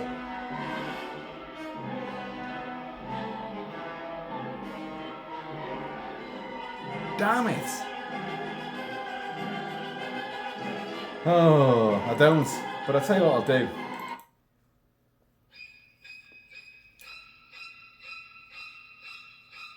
It's Psycho 3 from 1986, directed by Anthony Perkins himself, who was Norman Bates. And why, oh why, have I not put the score on? I haven't put the score on because I'm a moron. Well, we'll play Psycho 2, Jerry Goldsmith. Let's keep that in mind. Carter Burwell did the score for Psycho 3, and it's wonderful. There's a lot of songs in there as well, but the actual score itself is really haunting and quite beautiful as well. Now, Psycho 3, you'd had Psycho 1960, 60, blew the world away, black and white, shot TV style on the cheap, but had shocks, revelations, and was graphic enough to blow, people's minds. And based on Robert Bloch's book, then you got Psycho, of course, Norman Bates and his mum, who's long dead, but Norman just come on accept that. Norman with his little shady peephole in the motel, peeping at women and all that, and then killing people as well, because mother's driven him mad. Then he gets caught at the end. Obviously, the whole thing unravels, and he gets sent away. That was 1960. So back in 1982-3, when Psycho 2 came out, which is a wonderful, it's a fantastic film. And he's a good guy, and you sympathise with him. You really, you feel sorry for him. And but the sister of the girl that gets killed in the shower, Janet Leigh, married to Thingamajig from Spartacus. Not Kirk Douglas, the other guy, out from the Vikings. I always do this. And of course, who was their daughter? Jennifer Jason Leigh. No, Jamie Lee Curtis. They did that on purpose. But the sister goes to no. He was wrong. He should rot in prison for the rest of his life. So she sets him up with Meg Tilly, who moves in to the house and looks after him. And he's got a little job in the diner, but people don't like him. Yeah, well, shit stinks, doesn't it? You want to murder him when all said and done. But we know this is the clever thing about Psycho 2. We really sympathise with him, and but of course he gets driven mad. It's part of the conspiracy to prove that he's still a killer. They make him mad so that he does. Well, someone starts killing, and then his real mother does transpire to appear, and in that great shock scene at the end, he kills her with a shovel to the back of the head, and then but he's got away with it all now, and now he's gone mad again. Mother's still ruling the house on the hill, and he's gone mad. So we get Psycho 3, and it's Perkins himself directing it. I like this because remember I talked about Star Trek 3 Search for Spock? Leonard Nimoy, who'd been killed off Spock in Star Trek 2 Wrath of Khan, and Star Trek 3 is in my top 20. It was in the previous video of part 3s, and he returned to not only come back to life as Spock, but also to direct the movie. Well, I wanted out from this, but I'll come back and do it again. But I want some sort of like power over this. I'll direct the movie. So it gave him the chance to do so, and it's a great film. And it's kind of the same sort of thing with Anthony Perkins. Well, where are we going to go with this? What can I possibly do? I can't play the same character again, but there's got to do something different, and I want some kind of like power over it, authority over it, see where we're going to go, if I can take it in a certain direction, and he does. And Psycho 3 is an incredibly dark. You've got Jeff Fahey's in there. I love Jeff Fahey. Those electrifying blue eyes of his, and he's great. But you've got, I forget the girl's name again, a nun comes to stay, a failed nun, a lapsed nun comes to stay, and of course, Norman's like, whoa, but she gets in the bath, not in the shower, and he's, and he's there with the wig on and the whole thing, and but she's cut her own wrists, and it's Tom Savini's effects as well. It's spewing blood out everywhere, and it blows his mind. I meant to kill you. Don't do this to me. And it rocks his world. So he looks after it, takes her in. But people are still out to get him, out to suss him wrong. But who directed this? Okay, I said Anthony Perkins. It's Richard Franklin who directed Psycho 2. Psycho 3 is a much more depraved movie. It's way darker, way nastier. Every character's horrible in it. They are.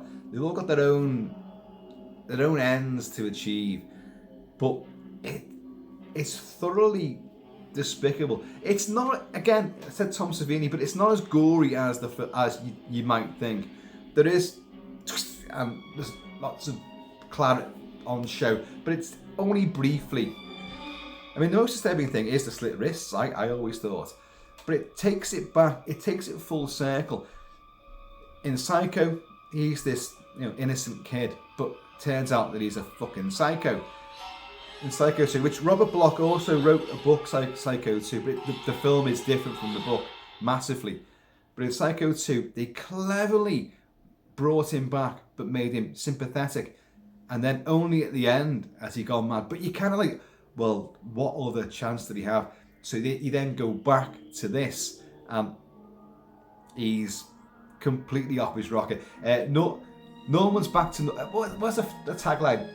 Norman's back to normal, but Mother's off her rocker again. And the film does end with that beautiful finale. He's been arrested again. They're like, oh Norman, because we trusted you, we gave you every chance, and you've gone and done it all over again because he's killed a few people, and they put out all the cars and all that. Cheers, y'all. From the swamp and all that, and he's caught, and he's there, and he's got severed hand there, as he's in the back of the police car, and he's all shackled, but he's still got a severed hand there with it, and the screen goes kind of greeny red and all, a very bizarre sort of baroque colour, and he's just and his eyes, he's gone completely deranged all over again. What fucking chance did he have? He was trouble to begin with. He was doing great in the second one, and then they conspire to screw him up So he ends the second movie on the way back to being completely unravelled and unhinged, and then the entire third movie he's a complete and utter lunatic. But there is this thing with this nun and this whole quasi-religious sort of bent to it, which gives it an entirely new sort of aesthetic and sort of narrative ideal. It's a great, great movie. I wish I had the bloody soundtrack to it on this. I cannot believe I didn't put it on. You know, preparation.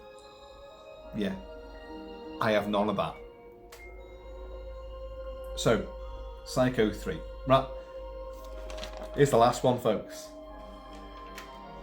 And this really, I had a different film in mind in my first top 10. And I made a really sort of, I don't know, profound discovery that, hang on a minute, you've got nothing from the vintage years. You've had all the Fu Manchu movies. You've had tons of Universal movies. You've had tons and tons of movie serials. All the Sherlock Holmes movies with Basil Rathbone, who's in this movie, by the way. All of those. And I thought, God, I haven't done any of those. Well, we're going to now. And seriously, if I've not got the fucking soundtrack to this, because I should have.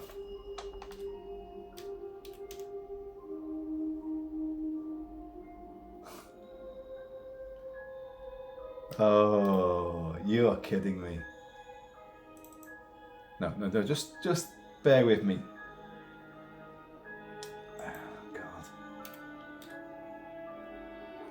It's on a particular album with several other scores on it, but it's the full score, and I've definitely got it. Yeah, here we go. I'm going to start off with this, shall we?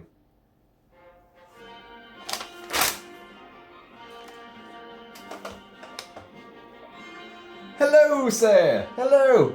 You're in this. It's your third cinematic outing. You had, of course, James Whale with Frankenstein. Then James Whale with Bride of Frankenstein.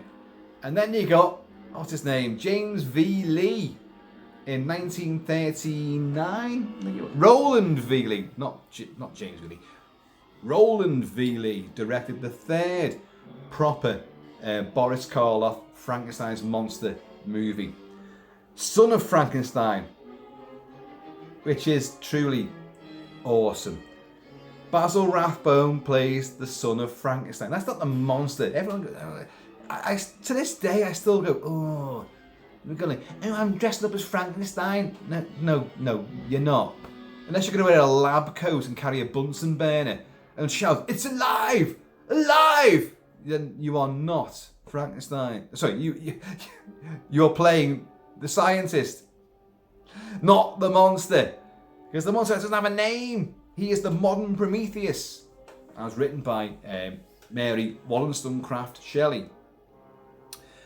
But you'd had Frankenstein, a groundbreaker. You know, arguably the first of the talky horror movies, which actually created the sensation of horror. And then formed a genre along with Todd Browning's Dracula. And then, of course, that was it. Well, horror sells. So Carl Laemmle and Universal went, make more of these. So they did. Now, as I say, like, Son of Frankenstein is the third movie. And it was a franchise. It was one of the first franchises you can imagine. They realised, well, okay, well, we do Bride of Frankenstein, James Whale again. More wit and humour and sarcasm and cleverness and wit going on there. But I love Bride of Frankenstein. In later years, the last few years, there's been a bit of a turnaround on this. People who once really were critically rallying behind Bride of Frankenstein and agreeing with all the critics that it's one of the best horror movies ever made, which I believe it is. I go, no, actually, it's a bit tacky. It's a bit silly. No, Frankenstein, the first one's a better movie. I think Bride is a better... I think it's a better movie than the first one. The first one is outstanding. It breaks massive new ground, and it's wonderfully visual and iconic imagery and wonderful performances, but it's very stage bound again at the same time. I love it. I think it's a great film. Bride of Frankenstein really takes things beyond, goes into whole new territory. I want a bride, I want a mate, I want this. You bring in Dr. Pretorius, Ernest Thesiger, who is outstanding.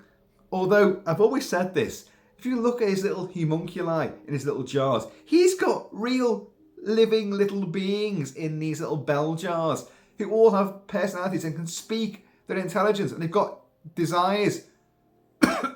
He's gone way beyond what Frankenstein did, just, fixing, bits of flesh from cadaver after cadaver and all this, and creating a lumbering brute with an abnormal brain, let's be honest. And Pretorius is way better. He's like, I want to work with you because you had size. I can never figure out size.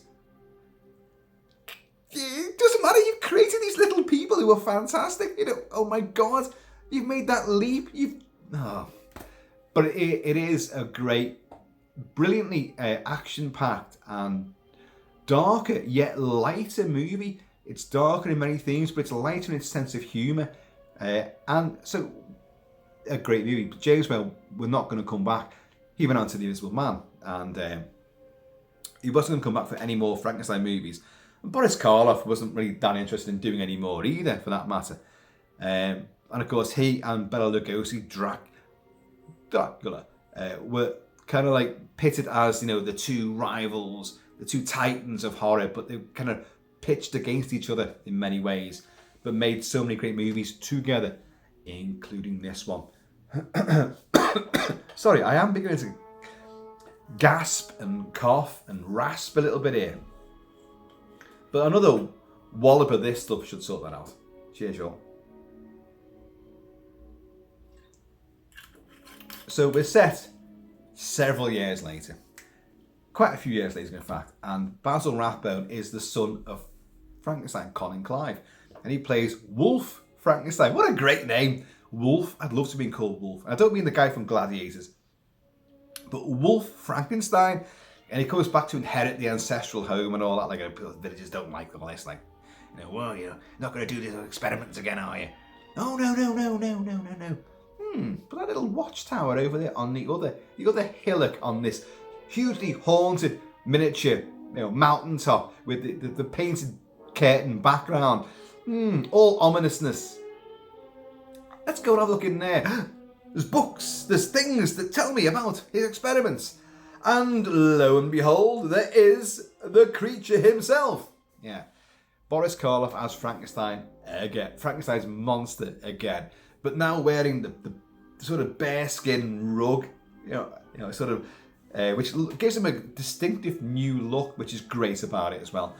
And you've got Bela Lugosi. So they're teaming up, as he did many times. And it's a cavalcade, celebratory performance by Bela Lugosi as Igor. Igor is he's been hanged by the local gendarmerie and the villagers who couldn't stand him, but they hanged him. It didn't work, and now he's got a crook neck, and he's like, they tried to hang old Igor, but Igor survived. And his neck, and you get this fucking a chunk of a steel pipe against a concrete wall. You're like, what's keeping you alive? And he looks amazing with these crooked teeth. He's almost like shark's fangs. He's got shark's teeth and this beard and this sort of little bowl head, scratchy bowl head look to him. And it's like, Arr. But he wants revenge, of course, upon all the people in the town that betrayed him and set him up and all that, and got him hanged. So once the monster is brought back to life, revived again, because obviously Wolf Frankenstein, Basil Rathbone, the great Basil Rathbone, can't resist, So Igor playing his pipe, will lure the monster to go and commit revenge killing. So he kills the Burgermeister and other odds and sods in the town. But of course the village is like, oh my god, no, it's him again, it's the monster, he's back, and all that, like. But and you've got, like, in the Watchtower thing, you've got this sort of sulphur pit down below. And speaking of sulphur pits, a person that is saved from going into the sulphur pit is Wolf Frankenstein's son. And this has got to be one of the world's worst child actors. And in fact, this guy, this young scrote, threatens to absolutely implode this movie badly, because he's so OTT acting, and it's annoying. And sadly, he's in a couple of scenes which go on for a little bit too long and really sort of employ him. And poor Basil Rathbone has to, like, well, hello, son, and he go, well, hello, Dad, and he's got this pure American fucking twisted bloody tonsil severing accent, and it's just god awful. But it's testament that the film is so much better than all of that it rises above it all. Lugosi's amazing. Karloff is amazing. And I was leaping ahead there. Rathbone is terrific.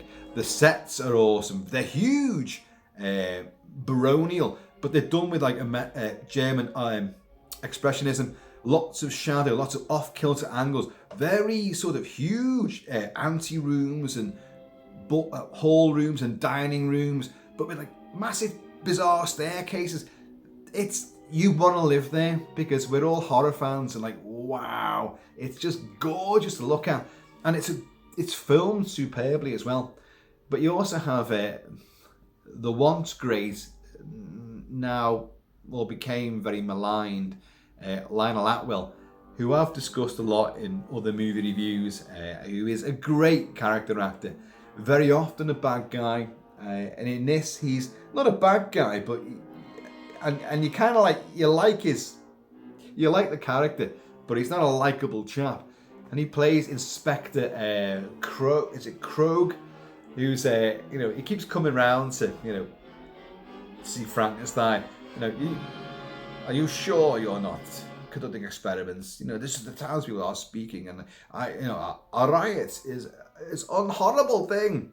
It was riffed on spectacularly in Young Frankenstein, because he's got a wooden hand, because this is his Son of Frankenstein. So you've encountered the monster before, yes. You cannot shake off the memory of an arm being torn out from its root. So he said his arm torn off by the monster. When did that happen?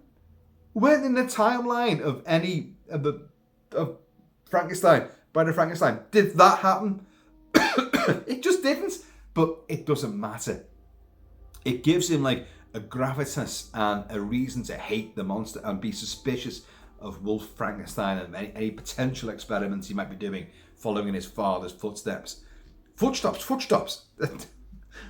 That's Young Frankenstein again. It's pronounced Frankenstein. And but yeah, so you've got the darts playing thing with Young Frankenstein. People always think that, where did that come from? It's from this movie, and when you watch this movie now, it's funny to watch it. The darts and like.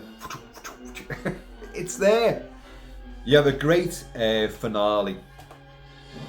Frankenstein's monster is they're shambling around in the watchtower. They've got the flaming sulphur pit and all that. And Basil Rathbone did swashbuckling. He's a great sword fighter. He fought against Errol Flynn in at least 2, maybe 3. It's more than that. He did it in Captain Blood. He did it Adventures of Robin Hood. I'm sure there's another piratical movie where they're like, but they're both great sword fighters, and Basil Rathbone could do a lot of stunts. And of course, he swings across and he boots Hessian-sacked, bear-rugged this guy here. into the sulfur pit, and he's gone. But he's not. He's gone, but not forgotten. Think Terminator 2. Be good. Think that, because he comes back, Igor gets him out again, and in Ghost of Frankenstein, it's Lon Chaney Jr. playing. Yes, it is Lon Chaney Jr. playing Frankenstein's monster, and they get the brain transferred, and it's ridiculous. And of course, then he'll meet Wolfman. Will meet Frankenstein, or Frankenstein will meet the Wolfman. But as far as franchise third parts go, Son of Frankenstein is outstandingly good. The sets are great. The miniatures are wonderful. Well, they're obviously miniatures, but they still have that ooky, creaky, old feel to them. Very atmospheric. The score's wonderful. Hans J. Salter and who's the other guy? Frank Skinner.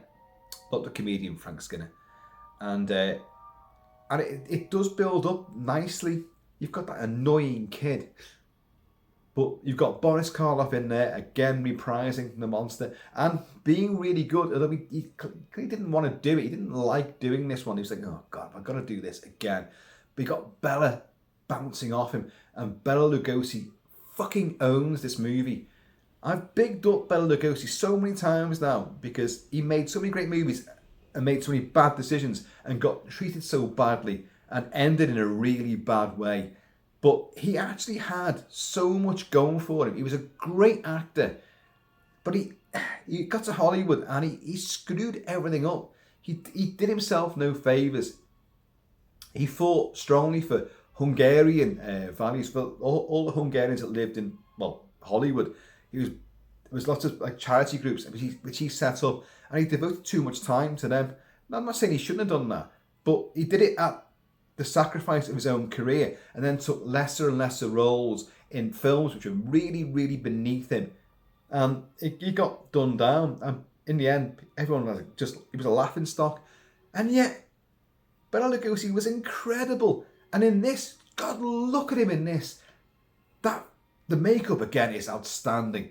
Those fang teeth, that bushy beard, and playing that little horn from his little turret top window, to lure the monster out and look after him. He go, "I'm your friend," and all that.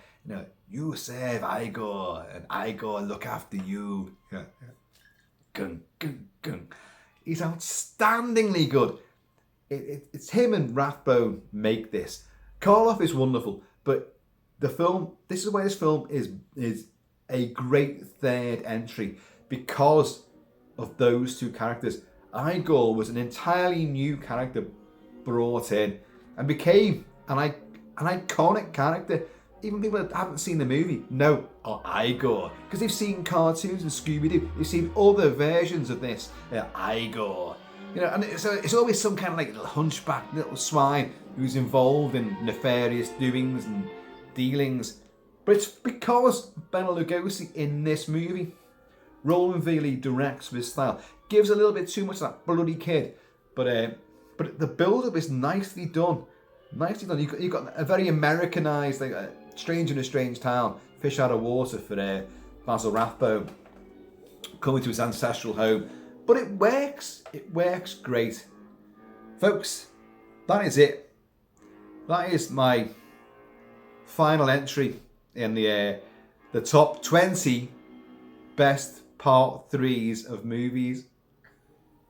I've got to work on a better way of wording that. So let's do this rundown. No, fuck it. Let's do the entire rundown. Halloween 3, Season of the Witch. Friday the 13th, Part 3, 3D. Nightmare on Elm Street 3, Dream Warriors. Exorcist 3, Rambo 3, Mad Max Beyond Thunderdome, Rocky 3, Day of the Dead, Star Trek 3, The Search for Spock. Return of the King. I should say, Lord of the Rings, The Return of the King. And in this batch, Goldfinger, The Good, the Bad and the Ugly, Thor Ragnarok, Quatermass and the Pit, The Dark Knight Rises, Indiana Jones and the Last Crusade, Army of Darkness, The Final Conflict, Psycho 3, and Son of Frankenstein. You know, you've got to applaud Universal, because Universal would massively mix and match and the monster mashups and all that. But that's a legitimate third movie which works. So anyway, there you go. There's my top 20 of part 3s in movie franchises which are worthy of your time and investment. Should I do a top shit ones? Should I? Well, you know I can do, because I've already written the list anyway, and I think I got 9. You'd think there'd be more than that, wouldn't you?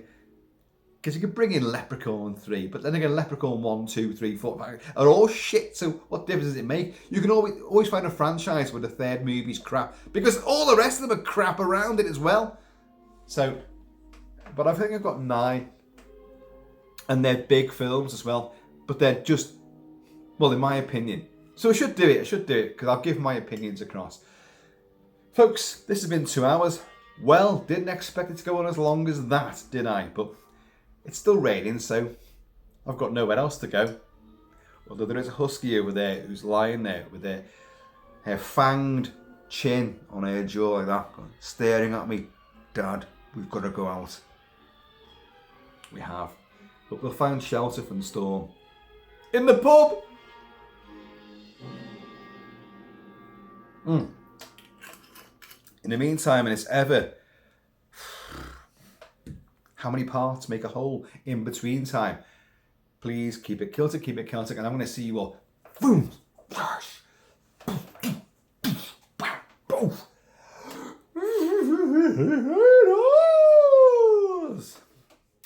And there might be a musical treat for you coming later. Yeah. Someone I've got, which is incredible and very, very in tune with the month of Halloween.